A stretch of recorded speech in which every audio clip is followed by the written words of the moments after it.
आयसा ज्याचा अनुभव विश्वदेव सत्यत्वे देवतया जवळ्याशे पापनाशे दर्शने काम क्रोधा नाही चाली भूती झाली समता देवतया जवळ्याशे पापनाशे दर्शने तुका म्हणे भेदा भेद गेला वाद खंडोने आत्मा त्वं गिरिजा मती सहचरा प्राणा शरीरम ग्रह पूजा ते विषोपभोग रचना निद्रा समाधी स्थिती संचार पदयो प्रदक्षिण विधी स्तोत्रानि सर्वागिरो यद्यत् कर्म करोति तदखिलं शंभो तव आराधनम आता नमो रंगभूमिका कीर्तनाने उभे होती लोका टाळ मृदंग श्रोते देखा तया माझे नमन दंडवत श्री संताचे माता चरणावरी श्री संताचे माता चरणावरी श्री संताचे माता चरणावरी श्रीकांची माता चरणावरी साष्टांग हे करे दंडवत साष्टांग हे करे दंडवत साष्टांग हे करे दंडवत शांती पावलो संभाळा आर्य शांती पावलो संभाळा शांती पावलो संभाळा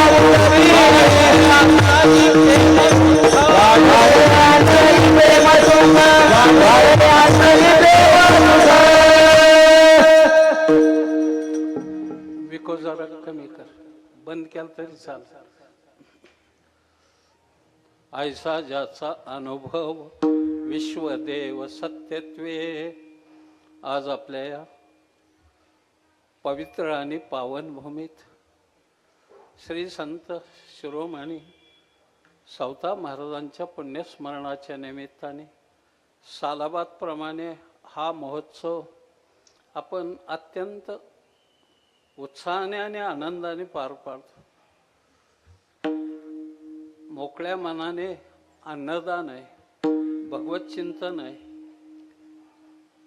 गुणीजन टाळकरीत गुरुकुलातले विद्यार्थी आहेत, मृदंगाचार्य, पेटी मास्टर, चोपदार, साऊंड सर्व्हिसवाले, आपण जाणकार सुज्ञ श्रोते आणि माझ्या माय माऊल्या सर्वांच्या पायावर एक वेळ डोकं टेकवतो आणि कथेकडे वळाय हरकत नाही. विठ्ठल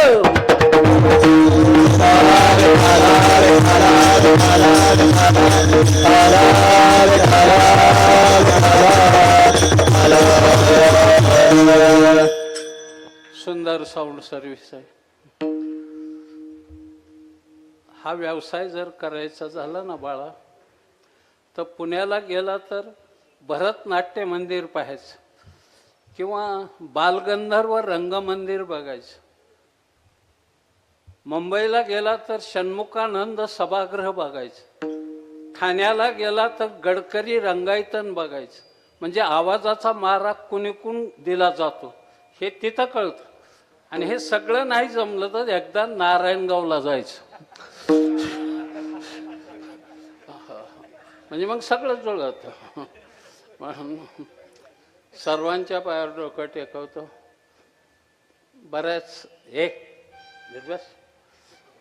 बऱ्याच कालावधीच्या गॅप नंतर आपलं दर्शन होतंय. ही माझ्यावर सावता बाबाची कृपा आहे. अतिशय हे परमार्थिक दृष्ट्या फार मोलाचं आणि महत्त्वपूर्ण ही नगरी आहे. निमगाव पुष्कळ आहेत. आमच्या तालुक्यात सुद्धा एक निमगाव आहे, पण ते आहे डाकू. डाकू निमगाव म्हटलं जातं त्याला. निमगाव नागास तर काम मागतं असं. पण हे केतकी, केतकी एक फुल आहे. केतकी हे सौंदर्य आहे. केतकी हा सुगंध आहे. केतकी हे अंतःकरणाला सहज हळवार संवेदना देणारा शब्द आहे मायबाप. म्हणून या पुण्यभूमीमध्ये हा अलौकिक सोहळा फारच सुंदरपणे साजरा होतो.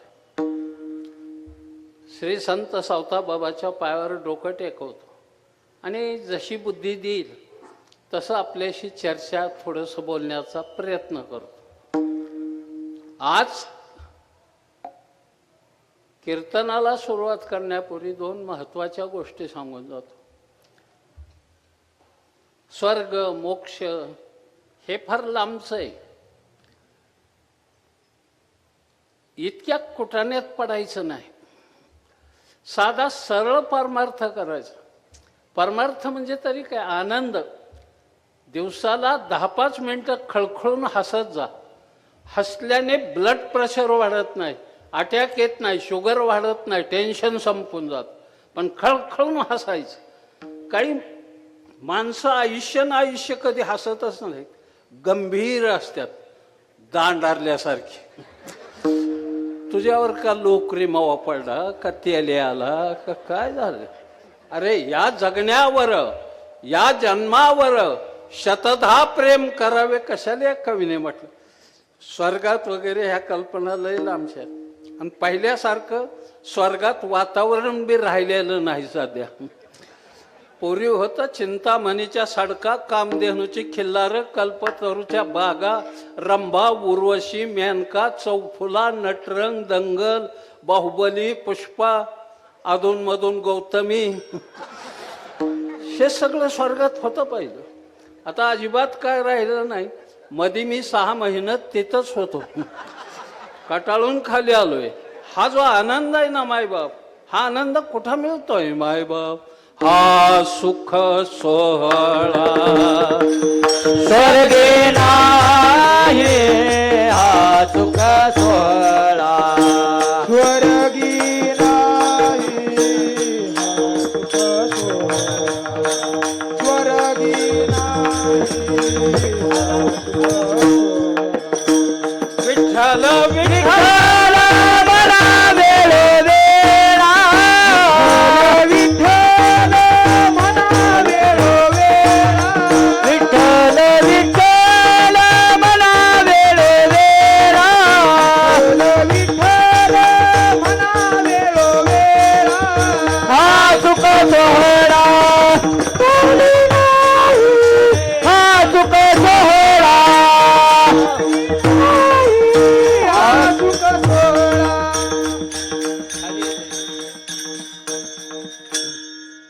हा आनंद स्वर्गामध्ये सुद्धा नाही. इतका आनंद आपण अनुभवतोय गेला आठवडाभर. काय इथं आहे कमी? काय संत आहे, भगवंत आहे, उदार अंतकरणाचे अन्नदाते आहेत, भरभरून योगदान देणारे दानशूर या गावात आहेत. काही उणीव नाहीत. म्हणून सर्वांना लाख लाख शुभेच्छा देतो. आता मी थकलोय, वय झालं माझं. उद्याच्या 19/10 81व्या वर्षात पदार्पण होतंय माझं. थकलोय, दमून गेलो. हात थरथर कापतो वगैरे सगळं. परवा चहा सांडला हाता अंगावर, हात पेताना.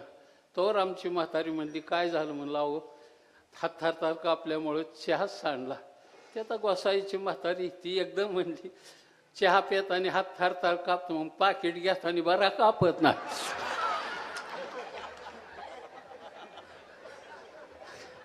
काय सांगायची गंमत. हे आमच्या घरच्या आमच्याच विरोधात. हे काळाचा भोग आहे हा, त्यांचा दोष नाही कोणाचा.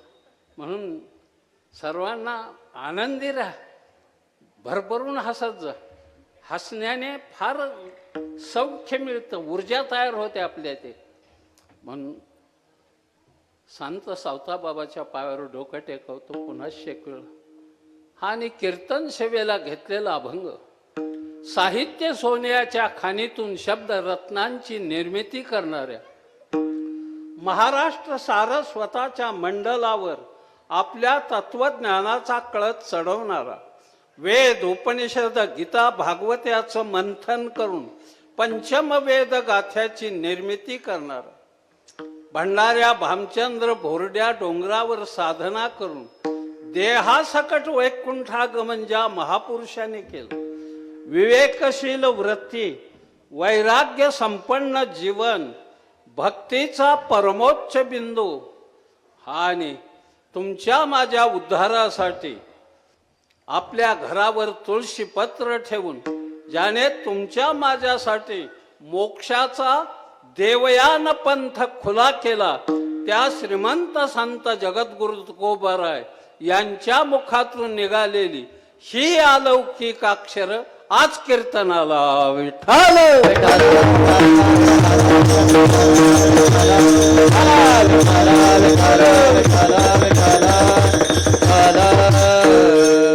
अरे बाबांनो, 2020चा जमाना आहे, आता कसोटी राहिली नाही. जरा टाळ जोराने वाजवायचं, घोळा घोळा वाजती टाळ म्हणायचं नाही, हाणायचं. टाळा टाळी लोपला नाद, अंगो अंगी मुराला छंद, भोग भोगिता चाटीला भोग, ज्ञान गिळूनी गावा गोविंद. हे जोरात टाळ वार करण्यासारखं वाजवायचं. व्यायाम आहे तो सुद्धा एक प्रकारचा. टाळी वाजवायची भजनात. टाळी वाजवल्याने शुगर कमी होती लगेच आलं. तुम्ही 100 वेळा नुसतं रामकृष्ण आहे रामकृष्ण आहे रामकृष्ण आहे, मग 10-15ने शुगर खाली येईल. नुसतं मंत्र, टाळी जोराने वाजवायची. मात्र टाळी टोल नाक्यावरच्या सारखी नाही वाजवायची.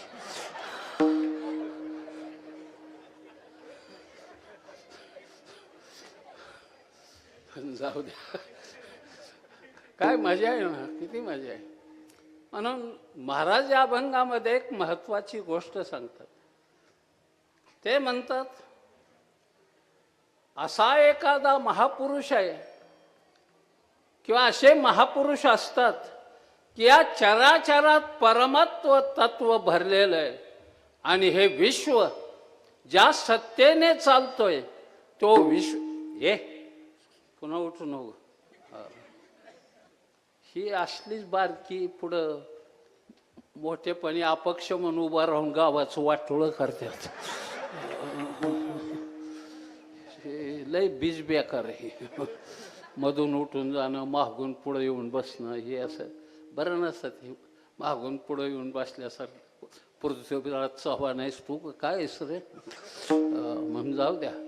एक गोष्ट लक्षात ठेवा, बघा ना जीवनाकडं. हे चराचर ज्या परमतत्वाने भरलंय, ते परमतत्व ज्याच्या हृदयात वास्तव्य करतं त्याचा जो अनुभव घेतो. संत हे अनुभवा वाचून काही बोलतच नाही. अनुभवे आले अंगा ते या जगात येत असो, तुका म्हणे चाखुनी सांगे, माझा अनुभव आहे अंगे. अनुभव महत्वाचा आहे. अनुभव नसेल काय उपयोगीच. बरं, ज्याला अनुभव आहे त्याने आपला अनुभव हा पुढच्याचं भविष्य घडवण्यासाठी, पुढच्याचा विकास होण्यासाठी, पुढच्या व्यक्तीला सुख लागण्यासाठी वापरला पाहिजे. पुढच्याचा विनाश हा आपला अनुभव असेल तर काय उपयोगीच आहे.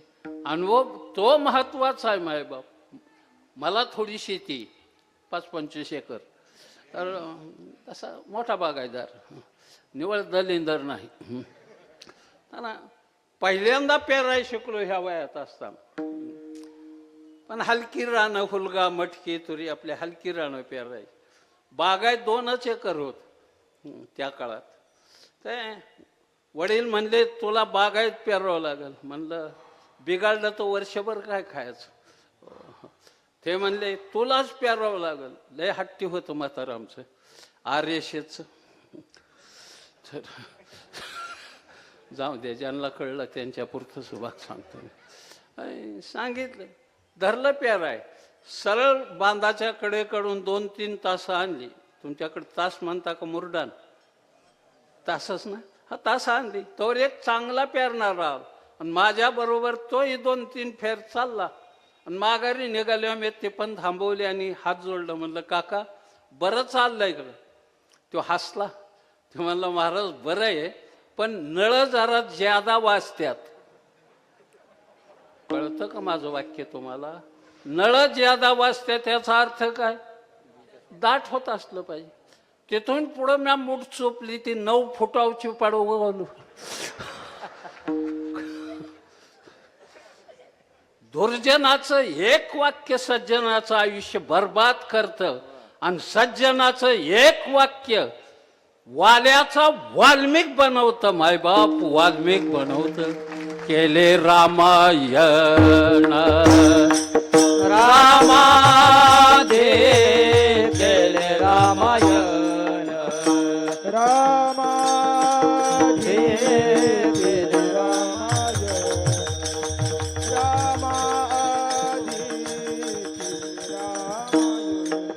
कोळियात कीर्ती वाढीने गहना कोळियात कीर्ती वाढीने गहना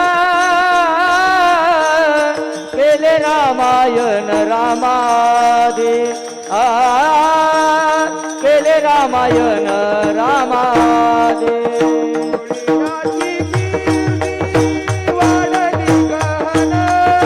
कोळियाची कीर्ती वाढली गहन केले रामायण रामादे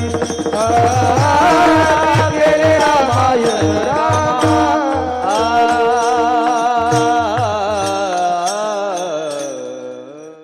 नारद महर्षीचं एक वाक्य नारदाचं एक वाक्य वाल्याचा वाल्मिक झाला.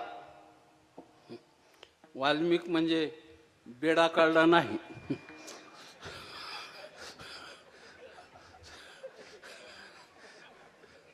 सगळं राष्ट्रच बिघडलंय सध्या. राज्यात काय राहिलंच नाही कुठं. बंधन मोर्चेन संपन सत्तेसाठी सगळी उलाढाल चालू आहे.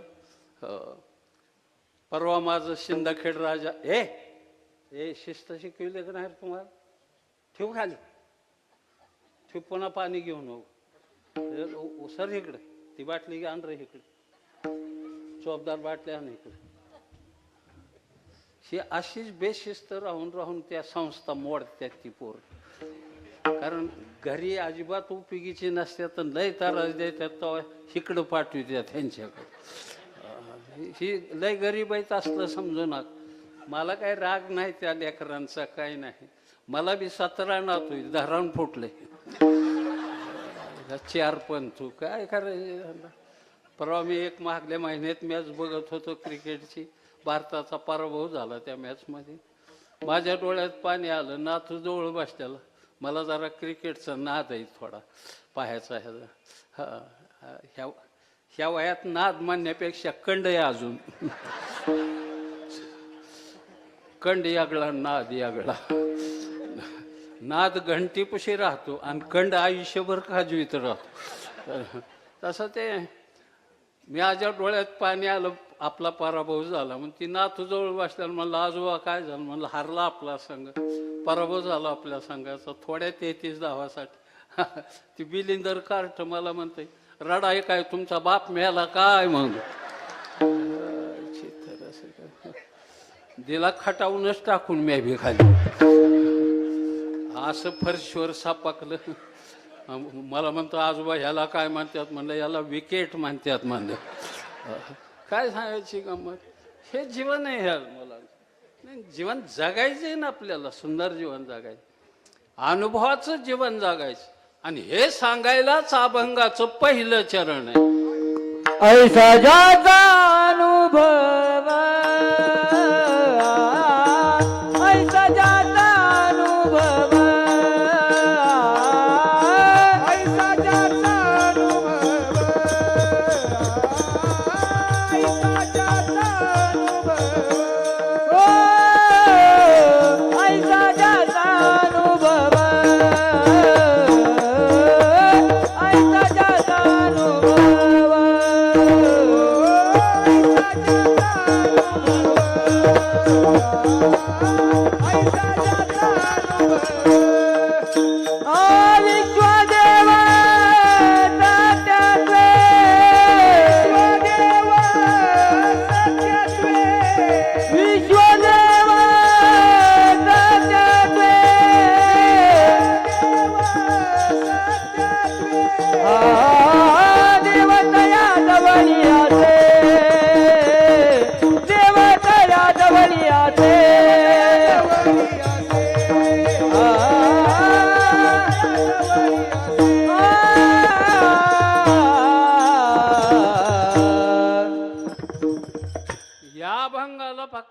शब्द जोडायचा आहे, कैसा.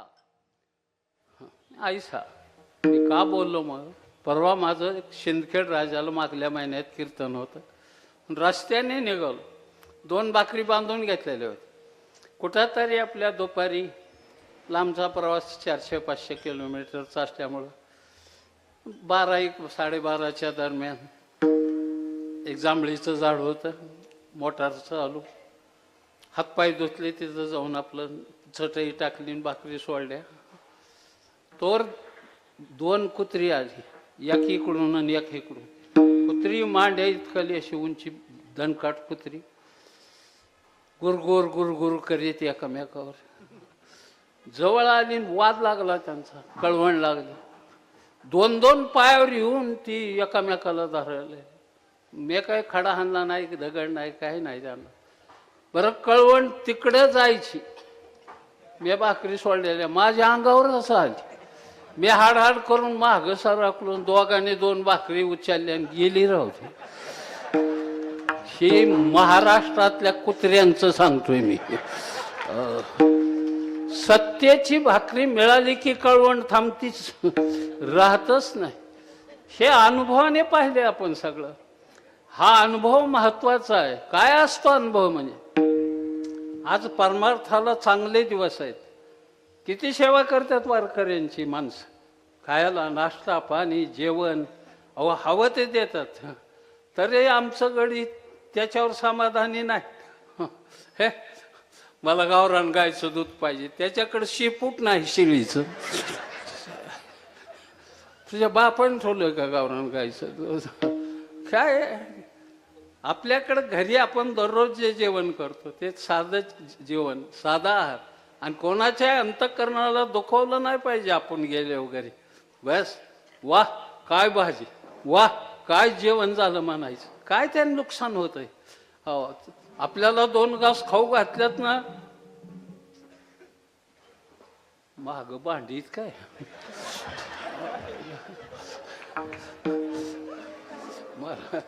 मला वाटलं उंदीरच खेळतोय भांड्यात. अवघड काम आहे. बरं, त्यांचं आता गणित स्वच्छ धुवून ठेवली पाहिजेत, उद्याची तयारी काल्याची. काय थोडासा आवाज कमी कर बाळा, तर ती वाजणारच, ती भांड्याला भांडं लागणारच. ते किती प्रयत्न केला तरी ती नाही चालत. म्हणून ते ज्याच्यासाठी मी आपल्याला बोलतोय, काळ चांगला आहे परमार्थाला. किती मस्त आहे. आता आमच्या या मृदंगाचार्याने वाजवल्या, आपण प्रोत्साहन म्हणून त्यांना टाळ्या वाजवल्या, आनंद व्यक्त केला. अरे चांगल्या गुणीजन कलाकाराचं, या चांगल्या गायकाचं नीट उभा.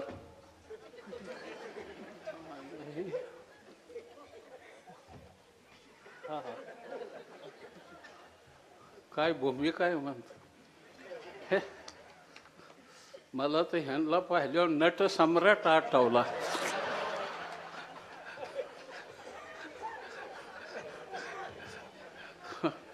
या वादळाला कोणी घर द्याल का? नट सम्राट मध्ये नाना पाटेकर म्हणतोय. कधी जीवनात बघितलं पाहिजे काय भूमिका आहे.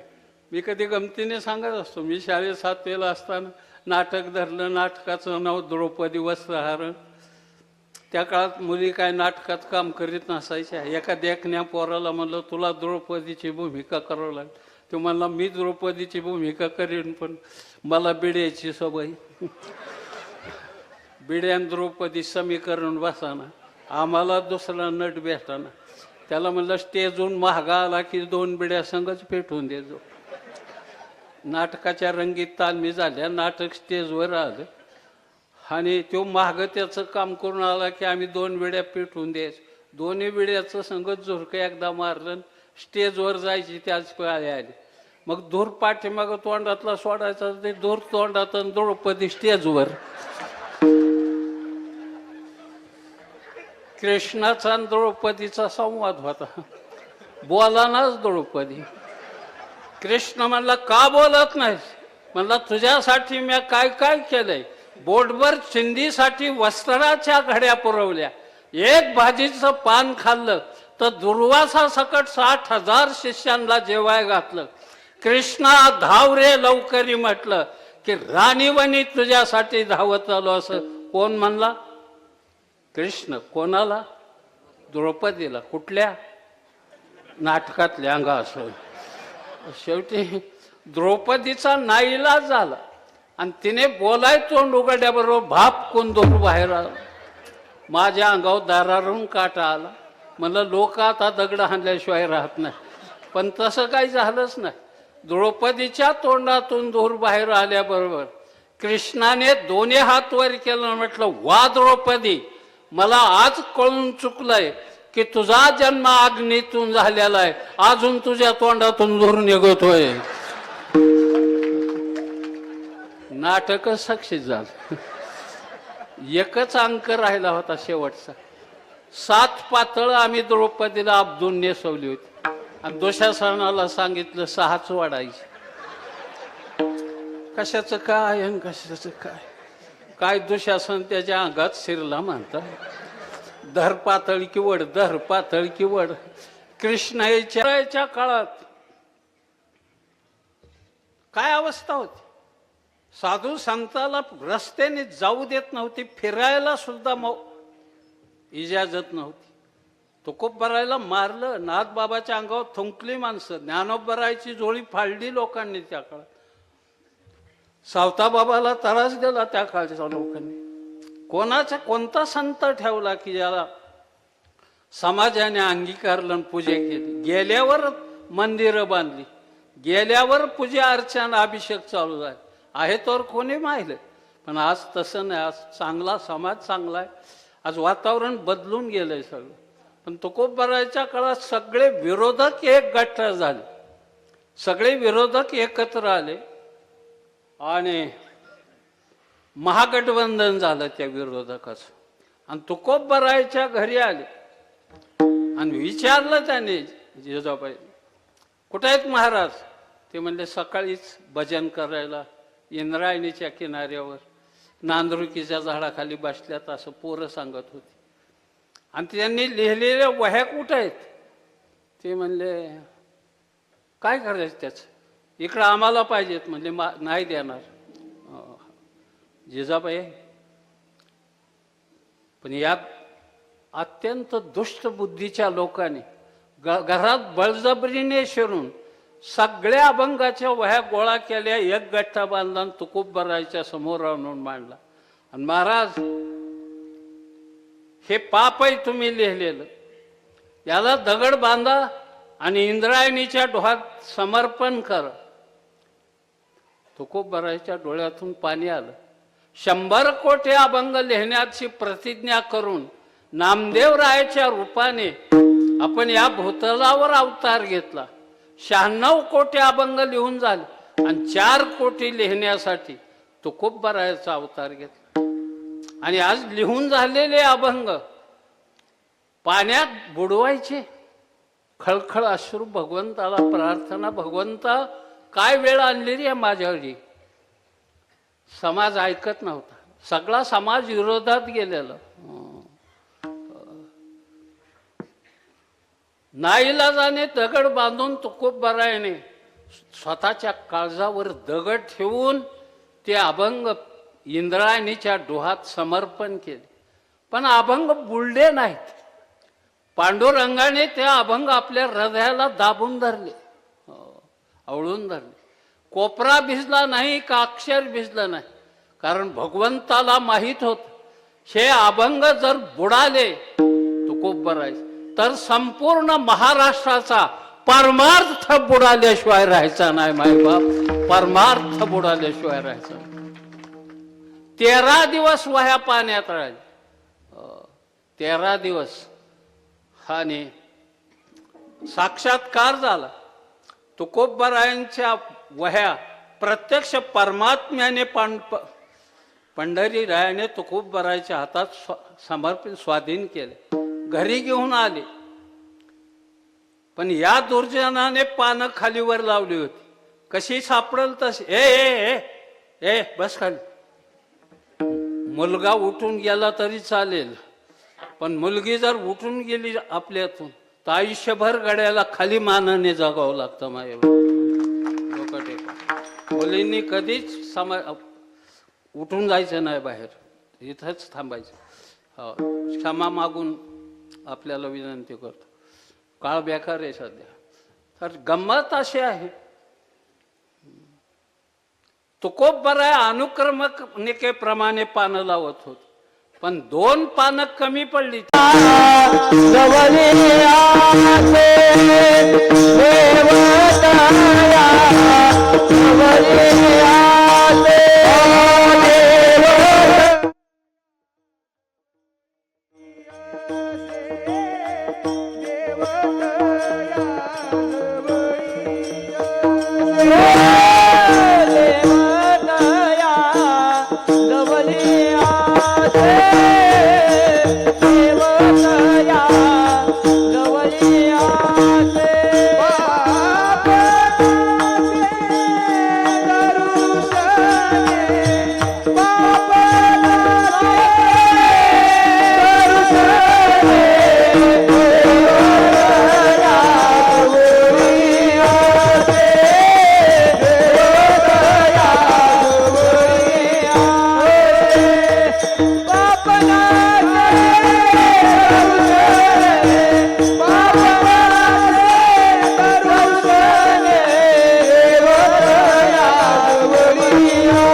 असा जो कोणी महापुरुष आहे की जो चराचरामध्ये परमतत्व पाहतोय, अनुभवतोय, काशीचं पाणी घेऊन रामेश्वरला निघालेल्या नाथबाबामध्ये रस्त्याच्या कडेला तहानेने व्याकुळ झालेलं गाढव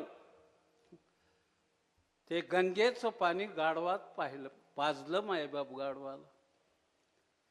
ही व्याप्ती त्यांच्या मोठेपणाची.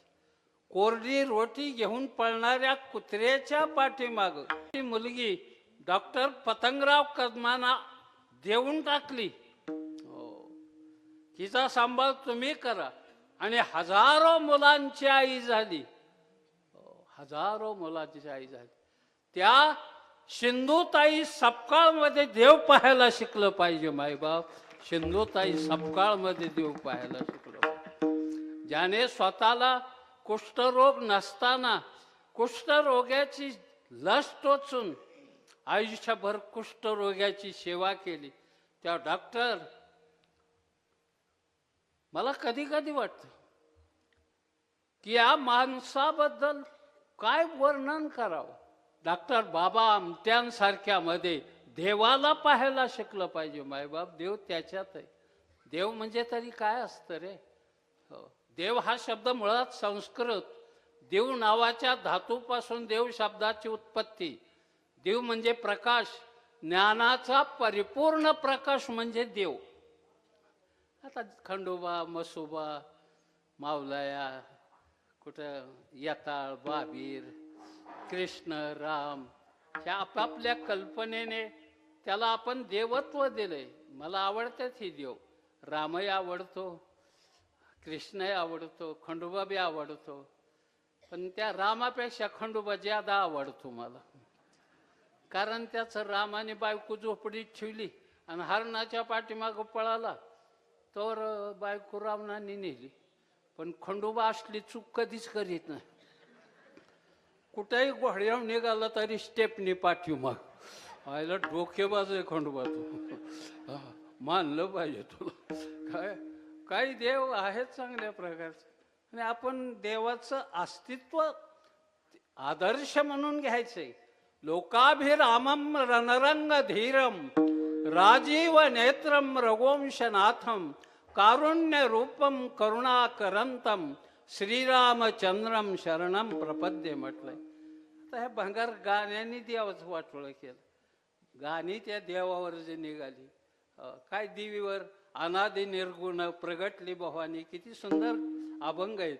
ती दिलं सोडून आणि बाईला श्वासाना गारवा, तिला काय स्वेटर घालाय रोग घालता का नाही तर शेकायचं माळावर जाऊन.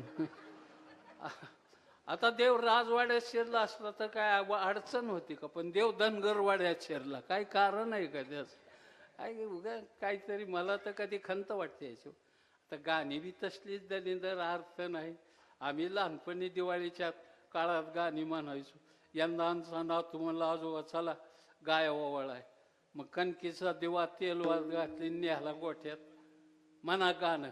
आता कधी 60-62 सालीच्या अगोदर म्हणलेली गाणी कधी त्यांना 2 ओळी होत्या तेवढ्या म्हणलो. दिन दिन दिवाळी गाय शिवाळी गाय कुणाच्या, लक्ष्मणाच्या, लक्ष्मण कुणाचा. ते म्हणला लक्ष्मण कुणाचा, म्हणलं तेच आहे बापाचा. ववळ गाया म्हणलं, आणि ती गाय ववळायला लागल्या त्या काही गावरान गायाच होई. त्या जरशा गायने दिवाच खाल्ला राव.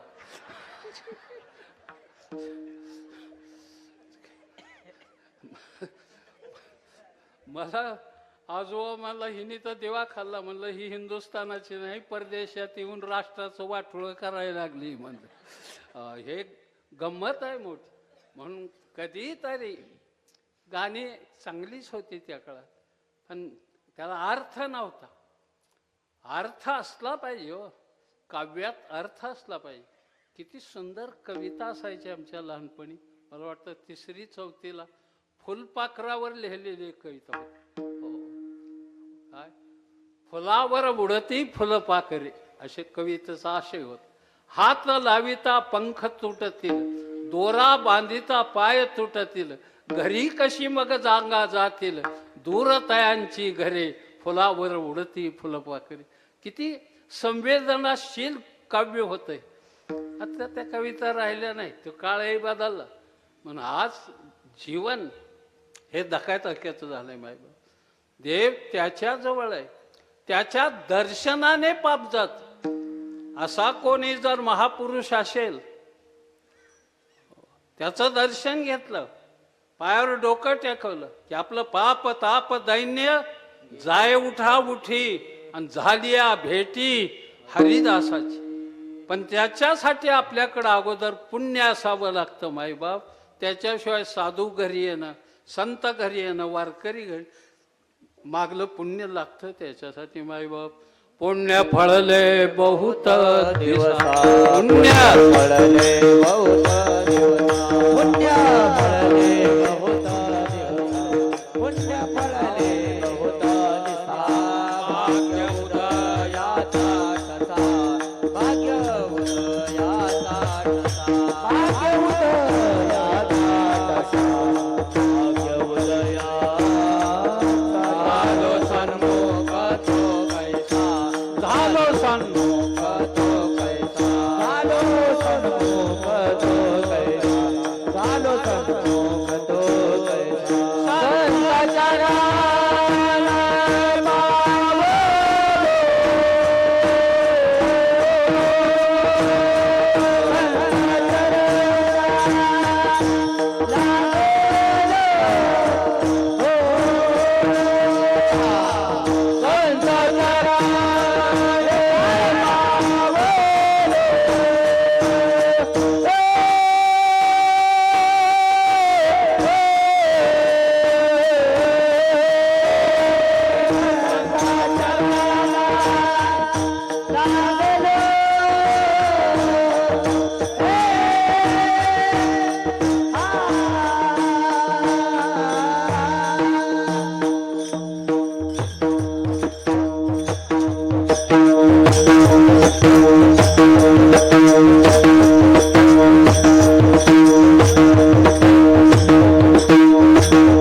संत चरण मावलो, संत चरण लागलो, संत चरण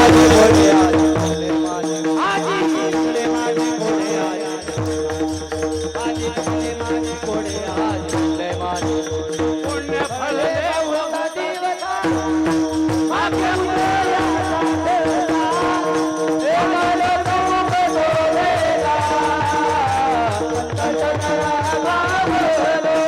पुण्य फळले होता दिवसा भाग्य उदयाचा छटा झाले उभे मैना संत चरण पावलो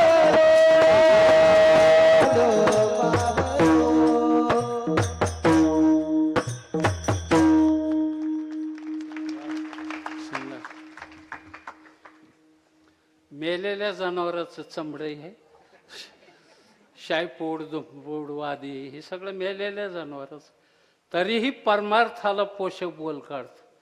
मेलेल्या जनावराचं चमडं परमार्थाला पोषक बोल काढतं. हे जित्या जनावरांना सांगावं लागतं. हे दुर्दैव आहे आमचं मायबाप, हे दुर्दैव आहे. भाग्यवानच बाळा. शंकर बाप्पूचं नाव घेऊन थाप टाकायची. कुणाचं? शंकर बाप्पू आपेगावकर. बोट टाकून वाजविणारी जगात सगळी, पण बाप्पूने असा पकवाजाला हात लावला, महाग वाढला तरी पंग वाजायचा. तेव्हा राष्ट्रपती पदक विजेता पहिला जर मृदंगाचार्य कोण झाला असेल तर शंकर बाप्पू आपेगावकर. दोन गोष्टी, एक घेता सज्जनाची नावे, पुण्यही मिळतं आणि मोठ्यांचा आदरही राखला जातो. म्हणून दोन गोष्टी लक्षात ठेवाय. आणि तुमच्यासाठी एक खास, तू बाळा रियाज कमी पडतोय तुमचा, आवाजही बसला असेल, आज नाचला असता, हा भरपूर आवाजही बस, तरी ओंकाराचा रियाज करीचा.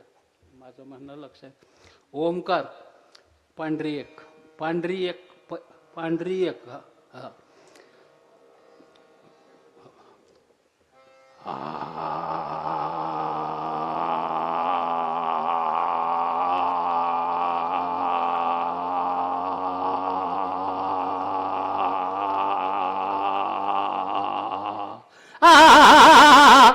नंतर निघ, त्या अगोदर हे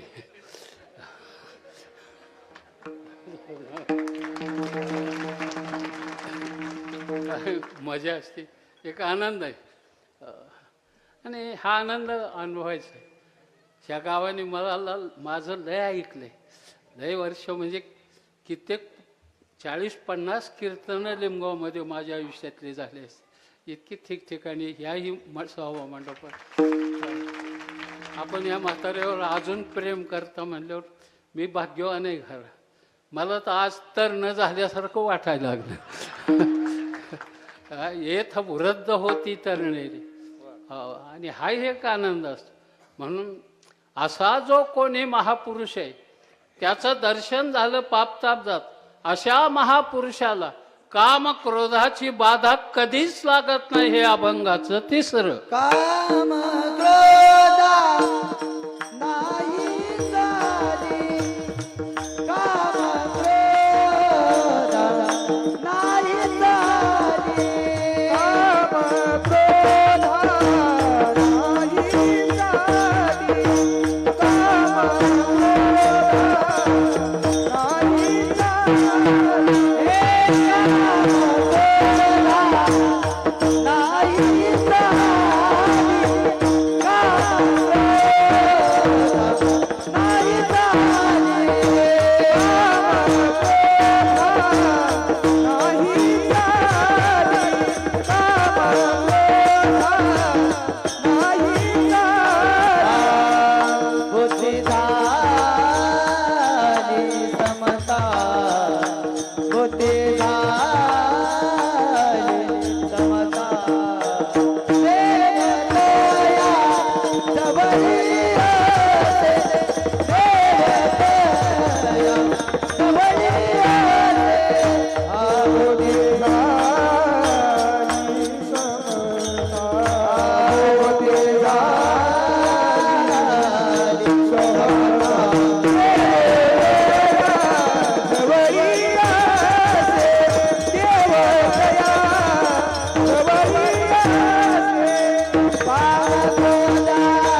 चांगलं चांगलं अजून प्रॅक्टिस चांगली केली तर 2 वर्षात पटाडे होतील. माझ्या शुभेच्छा आहेत तुला महाराज. शुभेच्छा घ्यायला बी लय ताकद खर्च करावं लागते. मी काय कुणालाही शुभेच्छा द्यायला मोकळा आहे का काय दो. काय काम आणि क्रोध. क्रोध हा अतिशय भयानक आहे. काम त्याच्यापेक्षा विकारी. पण साधू संतांच्या जवळ याचं नाही. सामान्य माणसाच्या अंतकरणात क्रोध वगैरे लगेच तावतं ते. पोरांची शाळेतल्या रस्त्याच्या कडेला भांडणं लागली. एका पोराने दुसऱ्या पोराच्या कानशिला थांबली. राग थांबतच नाही. काल जर कोणी टी व्हीवरच्या बातम्या पाहिल्या असल्या तर एका पोराने चाकूने 4 जणाला भोकासलं. कालची घटना ही झी टॉक टी व्हीवर आल्या होत्या बातम्या. लहान पोरं पण घरी जाऊन चाकू आणला त्यांनी बाहेर. क्रोध लय वाईट आहे. 2-3 कानठाळात हाणल्या त्या पोराच्या. 4-5 पोरांनी गाठून हाणल्यावर ती पोराने 2-3 ठोकं खाल्लं आणि म्हणलं आता जर हाणलं तर मी काहीतरी मानल्याशिवाय राहायचो नाही. ते म्हणलं काही म्हण. म्हणून त्या दुसऱ्या पोराने त्या पोराच्या कानशिला हाणली. हाणल्याबरोबर ती म्हणला आज तुझा बाप मरल म्हण. आणि ती पोरग काळ्या जिबीच होत. काय बघता माझ्याकडून. मेला बाप त्याचा. बाप मेल्यावर घरी आलं पोरग. आईला राग आला, क्रोध. आईने 5-6 ठोकं हाणलं. तुझ्यामुळं पाहुणा गेला, वाईट बोलतो तू. 4-5 ठोकं खाल्लं की आईला म्हणला आता हाणलं की मी काहीतरी म्हणल्याशिवाय राहायचो ना. तिने पुन्हा ठोका टाकला की म्हणला आज तुझा बाप मरल. आणि मेला त्या दिवशी आजा. बापाला कळलं की परवा मेहुणा मेला, काल सासरा मेला. रानात नेला गोड बोलून पोराला. निरगुडीचा फोक काढला आणि 5-6 फोक टाकले. बाबा म्हणला बाद झाला आता हाणलं की काहीतरी म्हणल्याशिवाय राहायचो नाही. काही म्हणून ठोका टाकला की म्हणला आज माझा बाप मरल. आणि त्या दिवशी शेजारी मेला.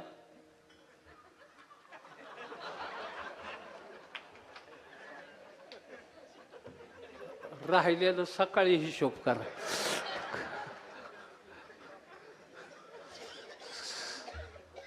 क्रोध लय वाईट आहे. भगवंताला 2 प्रश्न एक प्रश्न विचारलाय अर्जुनाने. आता केन प्रयुक्तोयम पापम चरती पुरुषा आणि छिन्नपि वार्ष्णे व बलादिव नियोजिता. असे कोणते विकार आहेत की ज्याच्यामुळे जीव पापाला प्रवृत्त झाला. भगवान उत्तर देतात काम यश क्रोध यश रजोगुण समुद्भवा महाशनो महापापमा विद्यने मे वैरणम. तव हे काम क्रोध उपाही जया ते कृपेची साठवण नाही. हे कृतांताच्या ठाई मानी जात. हे काम क्रोध भयानक आहेत. मग हे जातील कशाने. याच्यावर नियंत्रण कशाने. फक्त प्रभूच्या नामचिंतनाने. टाहो फोडून त्याचा हाक मारा त्या देवाला. मायबाप रामकृष्ण टाहो नित्य फोडी. रामकृष्ण टाहो नित्य फोडी.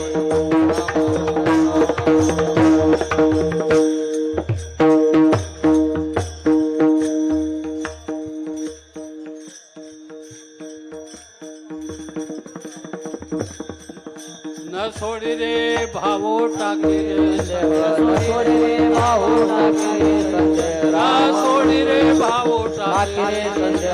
न सोडी रे भावो टाके संजय. रामकृष्ण टाहो नित्य फोडी. रामकृष्ण टाहो नित्य फोडी. रामकृष्ण टाहो नित्य फोडी. टाहो फोडून हाक मारायची. येतो तो परमात्मा. हाके सरसे उडी घालोन या स्तंभ फोडी. ऐशी कृपावंत कोण माझ्या विठाई वाचून. हाक मारणं गरजेचं. तसं घाबरायचं नाही.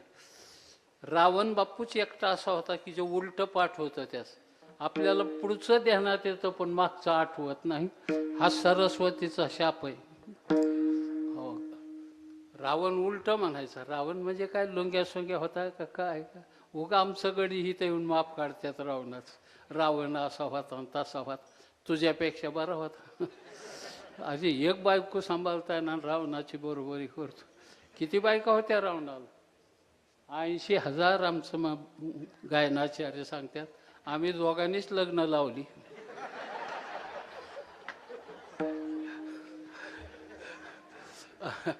आ 80,000 बायका, 1.25 लाख नातू, 2-2.5 लाख मुलं, एकटेच भावकी वेगळी. खरा विधानसभेच्या आधी पाहिजे होता रावण. घरच्या मतावर 15 जागा हाणल्या असत्या त्याने. आणि हे तिघात 4था गट बसला असता, रावण गट. त्यांनी त्याच्याबरोबर युती केली असते, कारण बामन लय हुशार आहे. तर जाऊ द्या, हे जीवन असंच आहे. हुशार आहे ते, बुद्धिमान आहे. हे किती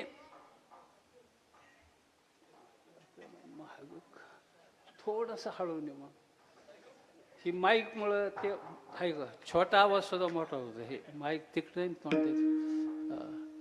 ती आचारी, ती काय ती आचार्य आणि मी आचार्य आहे, एवढा फरक आहे दोघांमध्ये.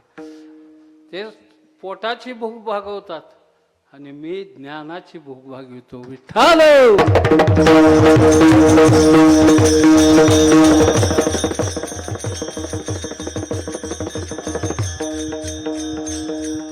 हो फोडून देवाचं नाव घ्या. विठोबा रखुमाई जय जय विठोबा हरे जय जय विठोबा कुमार, विठोबा कुमार. हरे जय जय विठोबा कुमार, विठोबा कुमाई. जय जय विठोबा कुमाई, जय विठोबा कुमार. हरे जय जय विठोबा कुमाई. हरे जय जय विठोबा कुमार. हरे जय जय विठोबा कुमार.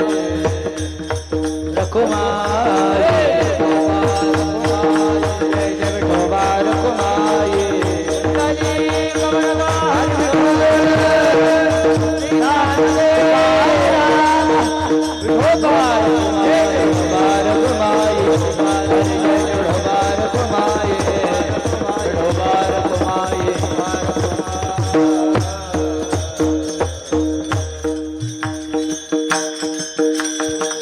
मध्ये नाही ना, चाल नाही ना, नाही चालत.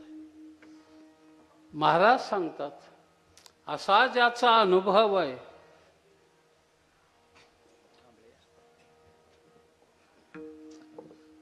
की संपूर्ण विश्व ज्या सत्तेने चालतंय तो सत्ताधीश परमात्मा चराचरात व्याप्त आहे.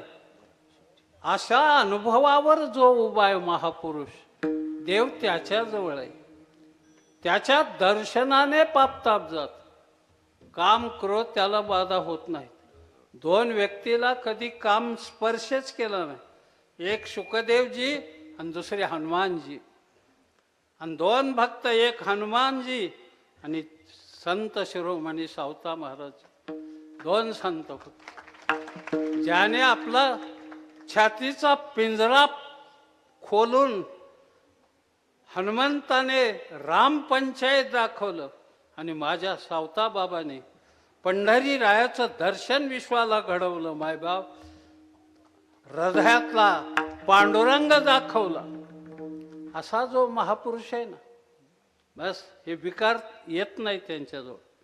या विकाराचा त्यांचा संबंधच नाही. का? त्याचं एकमेव कारण आहे मायबाप, अंतःकरण वृत्ती प्रभू प्रेमाने रंगलेली असते आणि उच्च कोटीतले संस्कार असतात. संस्काराला महत्व आहे. संस्कार म्हणजे तरी काय असतं? अहो, एका राजाने घोडं घेतलं आणि रस्त्याने 2 शिपायाने धरून चालली. तोपर्यंत एक रस्त्याच्या कडेला आंधळ बसलो होतं. ते म्हणला, काय चालल्यात गप्पा त्या शिपायांना? म्हणलं. ते म्हणले, राजाने घोडं घेतलंय. कशाला घेतलं म्हणलं? ते म्हणलं, का ही पाण्यात बसत असलं पाहिजे. ते म्हणला घोडं कुठं पाण्यात बसतं का? म्हणला मला दिसत नाही, पण वासावर वळखलं ही घोडं पाण्यात बसत असतं पाहिजे. राजाने घोडं तिथंच थांबवलं आणि ज्याचं घेतलं होतं त्याला घेऊन बोलून आणलं आणि हात जोडलं आणि म्हटलं, हे आंधळं काय आरोप करतंय तुझ्या घोड्यावर? ती म्हणले काय? ही पाण्यात बसतंय म्हणतंय. घोडं कुठं पाण्यात बसतं का? तू म्हणला राजे घोडं पाण्यात बसतं, आमचं घोडं पाण्यात बसतं. पण कसं काय? म्हणला मी बारीक शिंगरू घेतलं होतं आणि म्हशीला पाजलं. कळतं ना संस्कार? शिंगरू कशाचं? घोड्याचं, पण पाजलं म्हशीला. संस्कार कोणाचे झाले? म्हशीचे संस्कार झाले. राजा खुश झाला, म्हणला 10 किलो धान्य देऊन टाकायला आंधळ्या. आणि राजाला दुसऱ्या दिवशी बायको बघायला जायचं होतं. त्याला वाटलं ह्याला नेलं आंधळ्याला तर परवडलं का? गाडी पाठवून बोलून आणलं. मुलगी देखणी होती, नाकी डोळी नीटच होती, भोया धनुष्यासारख्या, डोळ्या हरणासारखे, ललाट विशाल, गाल सफरचंदावाने, ओठ गुलाबाच्या पाकळ्या, कंठ शंखासारखा, अतिशय सुंदर होसरी, कंबर 18 इंचाची कंबर. कारण कंबर जेवढी लहान असेल तेवढं सौंदर्य अधिक मानलं जातं शास्त्रामध्ये. आता टेपच पुरत नसला तर भागवू नये, त्याच्याबद्दल चर्चाच करायची नाही आपल्याला. मोठी मजा आहे. राजाला मुलगी पसंत पडली. फक्त आता प्रश्न कोणता राहिला होता? कुणाला विचारायचंय? आंधळ्याला. त्याला विचारलं कशी काय मुलगी? ते म्हणला बरी. म्हणला मला काही दिसतंय का? पण त्या मुलीने जर आपला शरीराचा एखादा अवयव माझ्या हातात ठेवला तर मी ओळखेल ही मुलगी कसली. आणि ती मुलगी उठली अशी तिने ते आपला हात त्या आंधळ्याच्या हातात दिला. 10 मिनिटं हात सोडलाच नाही त्या आंधळ्याने. आणि 10 मिनिटांनी सोडल्यावर सांगितलं ही मुलगी कळवातनीची. म्हणला ही चौफुल्यावरची. हो, ही मुलगी वेशेची. लग्न मोडलं. पण राजाने त्या मुलीच्या आईकडे पाहिले. काय म्हणतंय आंधळ? ती म्हणले राजे माझी नाही मुलगी, मला कळवातनीच्या पालावरच सापडलेली. राजा खुश झाला. मला 20 किलो धान्य देऊन टाका या आंधळ्या. आणि पटांगणात आल्यावर राजाने त्याच्या खांद्यावर हात ठेवला आणि म्हटलं तुला कसं काय कळलं की ही मुलगी कळवातनीची वेशेची? त्याने दिलेलं उत्तर फार मार्मिक आहे. तो म्हणला खानदानी बाई कधी परपुरुषाच्या हातात हात देत नसते. त्यावेळी ओळखलं की ही जात संकरित आहे. हा शंकर आहे. राजा भलताच खुश झाला. म्हणला एक तिसरा प्रश्न आहे. म्हणला काय? माझं भविष्य सांग की. तो म्हणला मग मी नाही जिवंत राहायचो. तुझं भविष्य माझा मृत्यू तिथंच. नाही म्हणले पत्रकारांना बोलव. हा बोलवा. मग त्या आंधळ्याने पत्रकाराची मागणी केल्यावर कैलासपुरी वगैरे मोठे मोठे पत्रकार आले. सगळीकडून कॅमेरे लावलेले. म्हणजे एखादा राजकीय मोठा नेता आला तर बघा. मग अधिवेशन संपलं होतं. फडणवीस बी आला. एकीकडून शिंदे साहेब, एकीकडून वहिनी साहेब, सगळी मंडळी आली. म्हणले आणखी कुणी जर एखादा कृषी मंत्री भेटला तर. मग मामालाही काय काम नव्हतं ते बी आला. तर ही सगळी मंडळी जमा झाली. म्हणजे इकडून तिकडं जाण्यासाठी लय प्रयत्न केला पण जुळलाच नाही. असा एखादा नेता पाहिजे. मग खडसे आले. म्हणजे एखादी पत्रकार बाई पाहिजे. चित्रा वाघ आल्या. म्हणजे ही लईच गहाळ बोलती, जरा जहाल बोलणारी पाहिजे. मग सुषमा अंधारे आल्या. म्हणजे एखादा पत्रकार पाहिजे. मग बन आला. शोभी जरा गार बोलतोय, मग कडक बोलणारा पाहिजे. मग संजय राऊत आला. लय हानत्याल मला चौकात गाठून. तुम्ही जाता निघून मी सापडेल त्यांना. काय करीत नाहीत माझं. तर गंमत अशी आहे, हे सगळे जमा झाले. सांग म्हणला माझं भविष्य. म्हणला तू नीच खालच्या थरातला दलिंदर भिकार भंगार कडू म्हणजे बच्चू नाही. इतका शिव्या दिल्या 50 राजाला त्याने. शिव्या आहे गप बसलं राजे, कॅमेरा चालू सगळीकडून. आईकडं पाहिलं ना आईला विचारलं त्याने, ही काय म्हणताय आंधळ? ती म्हणली माझा नाही तू. मला मुलं बाळ होत नव्हती म्हणून मी कापडं पोटावर बांधली वस्त्र आणि शिपायाला सांगितलं जिथलं सापडेल तिथलं घेऊन ये. मग त्यावेळेस तू धारावीच्या झोपडपट्टी खाल्ल्या पुलाखाली सापडलेला आहे. राजा खुश झाला. पटंगणात आले त्याने विचारलं, मी दलिंदर भिकार भंगार कुळातला, हे तुला कसं काय कळलं? म्हणला पहिलं 10 किलो दिलं तेव्हाच कळलं मला. म्हटलं तू कोणच्या कुळातला आहेस, किती वर्गणी देतो ह्याच्यावर कुळ अवलंबित असतं माईबाप. म्हणून जीवन सुंदर जगायचं आणि हे जीवन जगण्यासाठी अट्टहास करायचा आहे अभंगाचा शेवट. तो कमाने भेदा भेद हा तो कमाने भेदा हा तो कमाने भेदा भेद तो कमाने भेदा भेद हा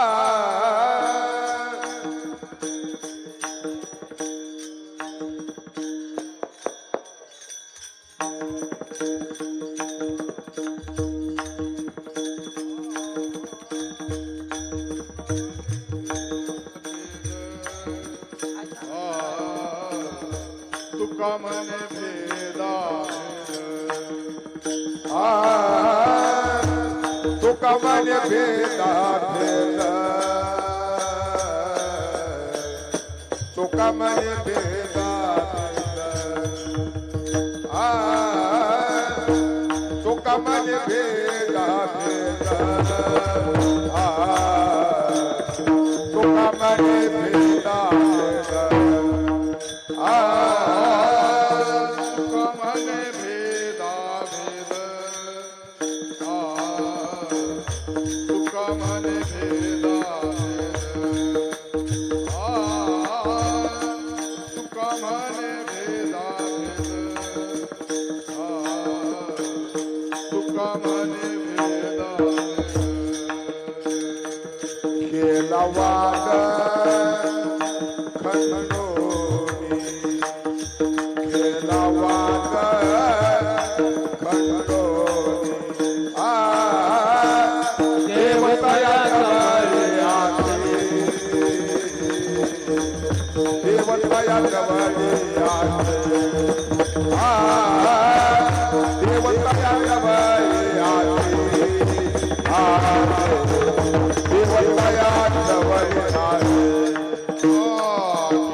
पापनाचे दर्शन पापनाचे दर्शन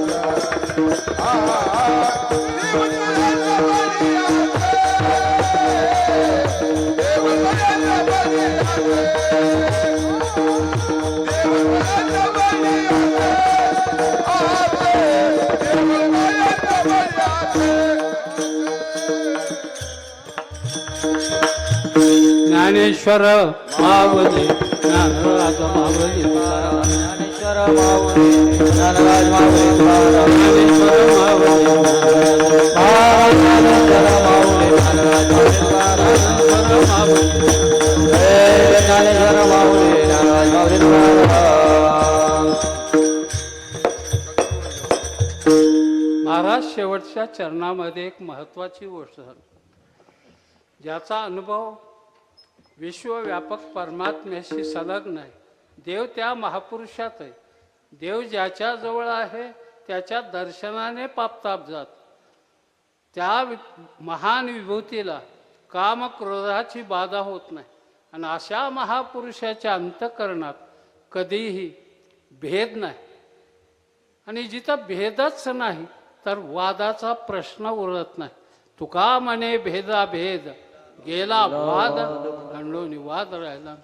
आणखी 5 मिनटं फक्त माझ्या माय मावल्यासाठी. सध्या काळ भयानक आहे. आपल्या घराची शान, आपल्या घराची शौकत, आपल्या घराचा सन्मान, आपली कुलीनता, आपली शालीनता, आपली इज्जत सांभाळण्याचं काम तुमच्यावर आहे. याच्यासाठी मुलींना भरपूर शिक्षण द्या. सकस आहार द्या मुलींना. बदाम, पिस्ते, अक्रोड, काजू, फ्रूट, सफरचंद, डाळिंब, अंजीर, वेगवेगळे आहार, चांगल्या फळ ज्याच्यात भरपूर कॅलरी, व्हिटॅमिन्स असा आहार द्या मुलींना. मुलींना तगडं बनवा. जमलं जवळ सुविधा असेल तर जुडो कराट्याचे क्लास द्या मुलींना, की मुलगी इतकी ताकदवान झाली पाहिजे माईबाप. बस, कारण काळ भयानक आहे. आज अल्पवय काही हा विचार राहिला नाही. विषयाने आंधळे झालेली माणसं जन्माला यायला लागली. अनाचार, अत्याचार, बलात्कार हे रोज आपल्याला शब्द आता जवळजवळ पाठ व्हायला लागले. इतकं रोज माहीत. म्हणून आपली इज्जत आपण सांभाळायची. इतक्या तगड्या मुली बनवायच्या. आपली मुलगी शाळेतून, हायस्कूल, कॉलेजमधून एकटी दुखती येते, रानावनातून एकटी दुखती येते, शेतीमळ्यातून एकटी येते. कोणी जर वाकड्या नजरेने बघितलं तर एका बुक्कीत त्याचं नाशिक त्रिंबकला गेलं पाहिजे माईबाप. इतक्या धनकट मुलीची गरज आहे. आणि आपली मुलगी नांदाई जरी गेली आणि एकदा सकाळी सासूकडे तिने पाहिलं, संध्याकाळपर्यंत कोपरा सोडला नाही पाहिजे त्या म्हातारीने. ती म्हणली पाहिजे निमगाव कितकीची, नादी लागाय नको. अशा धनकट मुली ज्या गावात, ज्या घरात, ज्या तालुक्यात, ज्या जिल्ह्यात, ज्या राज्यात, ज्या राष्ट्रात जन्माला येतील ते राष्ट्र मायबाप महासत्ता झाल्याशिवाय राहायचं नाही. महासत्ता झाल्याशिवाय. आणि तुम्हाला माझ्या आया बहिणींच्या पायावर डोकं टेकवतो. आपल्या आता कृष्ण धावरे लवकरी मांडल्यावर यायचं नाही, त्याला लई काम आहेत. आता आपल्यातच तलवार घेऊन जगदंबा तयार झाली पाहिजे. आणि ती करण्याचं काम संस्काराचं तुम्ही करायचे. तुमच्या सगळ्या माय माऊल्यांच्या पायावर डोकं टेकवतो. संयोजकांचा आभार व्यक्त करतो की सावतामाळी संयोजक मंडळ या कार्यक्रमाचं, कीर्तन सोहळ्याचं, त्यांनाही धन्यवाद देतो. आपण आम्हाला बोलवलं आणि माझ्यावर प्रेम करणारे इथं असंख्य माणसं आहेत या गावामध्ये. त्यात आज आदलिंगे म्हणून त्यांनी माझी सुंदर व्यवस्था वगैरे केली. नाव घ्यायचं ठरलं नव्हतं, पण घासभर खाल्लंय त्याचा जर निदान खाल्लेल्याला तरी जागाव ना. म्हणून त्यांनाही धन्यवाद देतो. आपल्या सगळ्यांना धन्यवाद. आपण जिथं जिथं बसला, इकडं तिकडं वगैरे, इकडं बसल्यात काही माझे सगळी स्नेही मंडळी, सर्वांच्या पायावर डोकं टेकवतो. एखादा दुसरा शब्द चुकून कोणाच्या अंतःकरणाला दुखावून गेला असेल त्याच्याबद्दल दिलगिरी व्यक्त करतो. आणि दिलगिरी व्यक्त करून जर कुणी ऐकलं नाही तर माझं काय कुणी करायचं नाही असं काय मी म्हणायचो नाही. पुन्हा एक वेळ आपल्या सर्वांच्या पायावर डोकं टेकवतो. आपल्याला द्यायला काय, एक दो हात तुझ्यासाठी खास. ओ, दिल किसी से देना नहीं, दिल किसी से देना नहीं, दिल से देना दिल, नहीं मिला तो नहीं मिला पर कम दिल से मत मिल. हे विठ्ठल जय जय, हे विठ्ठल जय जय विठ्ठल, हे विठ्ठल जय जय, हे विठ्ठल जय जय. एक दो हात तुझ्यासाठी खास. ओ, दिल किसी से देना नहीं, दिल किसी से देना नहीं, दिल से देना दिल, नहीं मिला तो नहीं मिला पर कम दिल से मत मिल.